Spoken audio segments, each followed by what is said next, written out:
what do you think of the press conference? Does that get you ready? Does that get you excited for your fight in Portman Road on the 7th of June? Yeah, look, any stadium fight. I was at the Eubank Ben fight, and being there as well, looking around, and that being a stadium fight, it gets you in the mood and gets you excited. And then coming here and seeing what's going to be happening at Wembley as well is all gets you in the mood for it.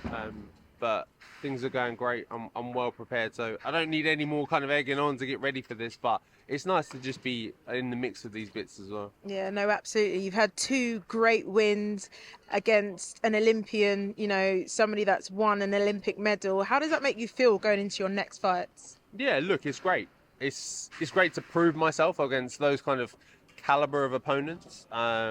There's always been question marks around me, my history or lack thereof within boxing, and not having that amateur pedigree and not coming from that kind of usual known background.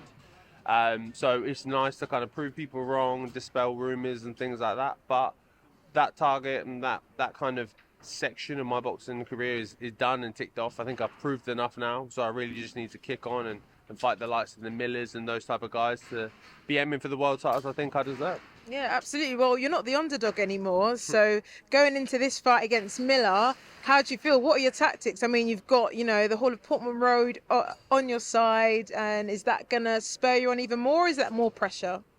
Yeah, look, it's a little bit of both, but pressure's never a bad thing. If anything, for me especially, it makes me better. It makes me fight harder, push on longer, go after more. So yeah, with tactics and things, I'm not going to give away too much, but we know you know what you're going to get with Miller. He's not really going to turn up and be anything too different from what you've seen from him before. You're just going to keep it moving the same. So we've got a good plan. I've got thanks to Daniel for looking at his fight. He's beat him, so I get to look at his fight, see how he went about it, and other people beat him as well. So look at those as well, and take it all in. Look at the pros and look at the cons and weigh them up, and to have faith in me and my team that we've put together the right plan.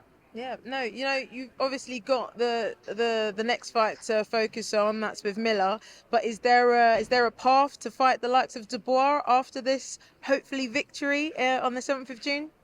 Yeah, I think the obvious path is down the WBA route. I'm number one with the WBA.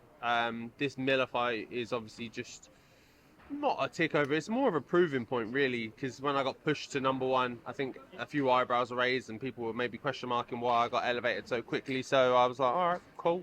If people think I've got a point to prove, I'll happily prove it, no worries. But once we get rid of him, then it's on to really pressing for those world titles, and it will be obviously down the WBA route. Yeah, no, absolutely. Well, you've definitely proved yourself to the viewers and to the naysayers and to the people that didn't think you were going to be victorious. So, you know, we're all rooting for you, and hopefully on the next one we're going to see another knockout maybe. Do you think that's what's going to happen? Is that your tactic for all your fights? You aim for the knockout, or does it just happen? Look, it's always the goal. It's always the wanted goal. Ultimately, we're heavyweights at the end of the day. That's what people want to see, and you don't get paid for overtime, so I'm not trying to be there for any longer than I need to. If I can get him out on the first, I'll get him out on the first, but I'm never going hunting for it. But we've always seen with my power that I can get someone out of there if I need to. Yeah, brilliant. Well, you're very exciting to watch, and I look forward to your victory hopefully on the 7th of June. Appreciate it. Thank you. Brilliant. Thank you very much.